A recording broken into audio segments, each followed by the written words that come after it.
So, ito na nga yung araw na papunta kami ng India kasama ang lolo at lola ni Vince. And of course, for today's video is i-share ko nga pala sa inyo yung experience namin na may kasamang infant, no? Pero bago ang lahat, ito nga pala yung nangyari sa NAIA Terminal 1. Saka galing. May kwento si Daddy. Ano kwento? Oh, dali kwento mo. Yun naman yung barya. Yun naman yung pera. Oo. Yun naman pera. Ito naman yung pera. Pag akong ganon, Oo, nagbayad ka. ako. In-English ako. Hindi in-English ko. Tapos kinuha niya yung barya, siya na daw magbibilang ng pera. Ng pera? Baka daw di pa marunong magbilang ng peso.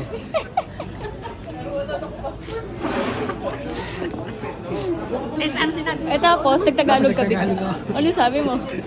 Natawa. Ang saan natawa ka lang? Hindi natawa. Salita. Natawa. Ay, Pilipino ka. At ayun na nga, halos karamihan ng shop na napuntahan niya sa NAIA is sa pagkakamalan nga daw siyang foreigner. So, traveling with an infant is madali naman, lalo na pag may dala kayong stroller. Kasi pumapayag naman silang i-gate check-in yung mga strollers or while boarding, doon nyo iiwan sa pintuan ng plane. And then, pagbaba nyo din ng plane, ayun, ibibigay din nila sa inyo. So, medyo convenient talaga for us kasi hindi na namin kailangan buhatin si Vince while in transit. Secondly, kapag may kasama kang infant is parang isa ka na din sa mga priority nila. So, meron kayong special lane for check-in baggage. Kaya hindi na rin kami halos pumila. And syempre, ang mas nakakatuwa pa doon is exempted tayo sa 100 ml. Kaya yun din yung dahilan kung bakit hindi nila kinonfiscate yung mga inumin namin. And yung frozen breast milk nga, ayun, hand carry ko lang din. So, pagdating talaga sa pagkilo ng mga baggage is talagang halos lahat kinikilo nila kahit yung mga personal bag natin.